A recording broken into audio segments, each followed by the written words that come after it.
परम पिता परमेश्वर आदिनाथ भगवान की जय। भक्तांबर स्तोत्र के रचयिता आचार्य मानतुंग जी की जय।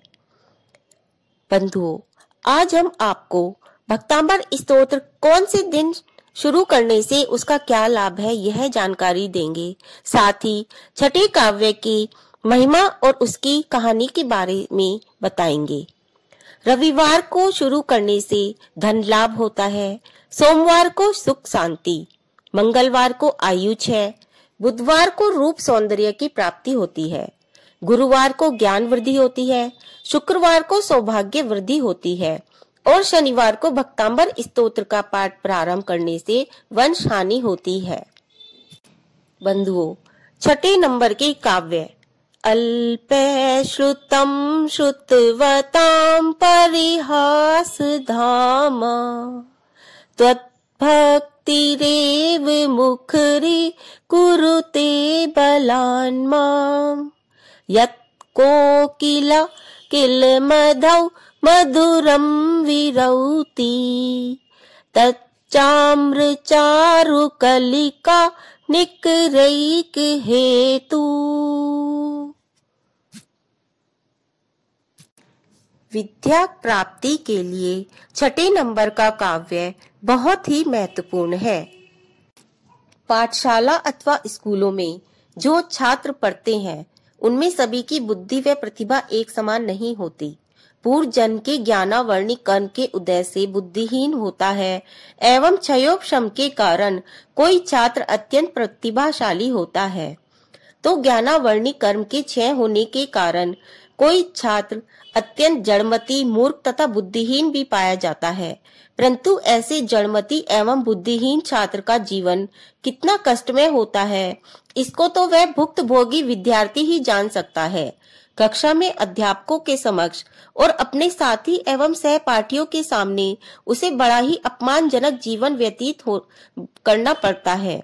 कक्षा में अपनी पढ़ाई में पिछड़ने तथा पाठ को कंठस्थ याद न कर सकने के कारण वह बात बात में अपने अध्यापक की प्रताड़ना सहता है।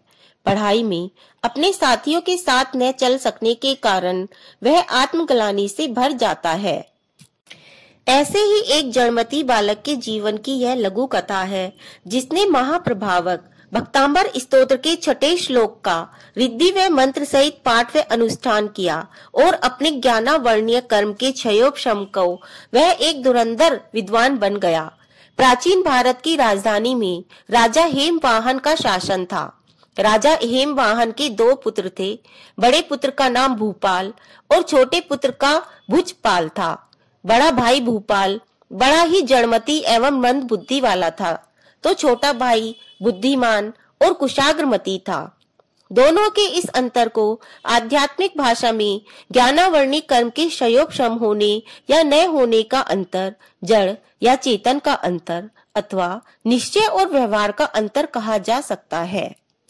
दोनों भाइयों को विभिन्न विद्याओं और शास्त्रों के अध्ययन के लिए पंडित श्रुतधर के आश्रम में भेजा गया।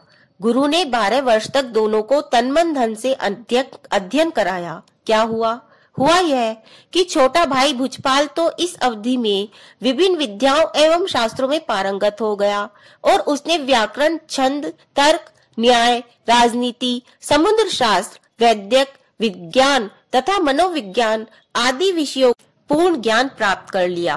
किंतु बड़ा भाई भूपाल अपने अशुभ कर्मोदय से जड़मती एवं मंद बुद्धि वाला था। पंडित श्रुतधर ने भूपाल को भी ज्ञानी बनाने के लिए अथक परिश्रम किया।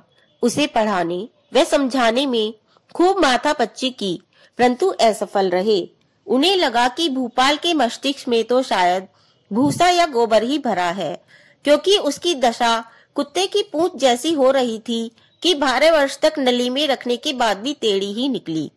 अंततः भूपाल को पढ़ाई में पंडित श्रुतधर का पांडित्य जवाब दे गया और वह हार मान बैठे।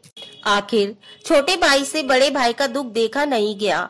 उसने अपने धर्म ज्ञान के उपयोग द्वारा बड़े भाई भूपाल को दयनीय जीवन से उबारने का निश्चय किया और उसके मन में यह विचार आया कि नगर में दिगंबर मुनिराज आए हुए हैं, क्यों न हम अपने घर मुनिराज को आहार कराएं। और उसने अपने घर में मुनिराज की निरंतराय आहार कराया और उन्हीं से इस समस्या का समाधान पूछा। तो मुनिराज ने कहा कि तुम अपने भाई को भक्तांबर स्तोत्र का 6वां श्लोक रिद्धि और मंत्र सहित 21 दिन तक कराओ। ऐसा सुनकर उसे बड़ी श्रद्धा जागी और उसने अपने भाई को भक्तांबर स्तोत्र की आराधना का परामर्श दिया। उधर बड़े भाई ने भी परिस्थितियों से अत्यंत दुखी होकर अपने अनुज भुजपाल की सम्मति से वह मुनिराज की आज्ञानुसार भक्तांबर स्तोत्र के 6वें श्लोक का रिद्धि व मंत्र सहित पाठ व अनुष्ठान बड़ी भक्ति पूर्वक किया। 21 दिन के अनुष्ठान के बाद भूपाल का साक्षात्कार जिन शासन की अधिष्ठात्री ब्राह्मी नाम की देवी से हुआ, उसने कहा कि वत्स, तुम्हारी भक्तांबर स्तोत्र की भक्ति व साधना सफल होगी। इस प्रकार भक्तांबर स्तोत्र की भक्ति पूर्वक आराधना व साधना से भूपाल कुशाग्रमती बन गया और ऐसा धुरंधर विद्वान हुआ कि पुराणों में भी उसने अपना विशिष्ट एवं महत्वपूर्ण स्थान बना लिया। इसमें कोई संदेह नहीं कि भक्तांबर स्तोत्र की सच्ची भक्ति से अशुभ कर्मों के प्रभाव को भी क्षीण नष्ट किया जा सकता है। यही है भक्तांबर की महिमा। तो बंधुओं, आप भी भक्तांबर स्तोत्र की आराधना करें और जैन धर्म पर अपनी अटूट श्रद्धा रखते हुए जैन धर्म की प्रभावना, भक्तांबर स्तोत्र की प्रभावना करते रहें। इन्हीं भावनाओं के साथ जय जिनेंद्र।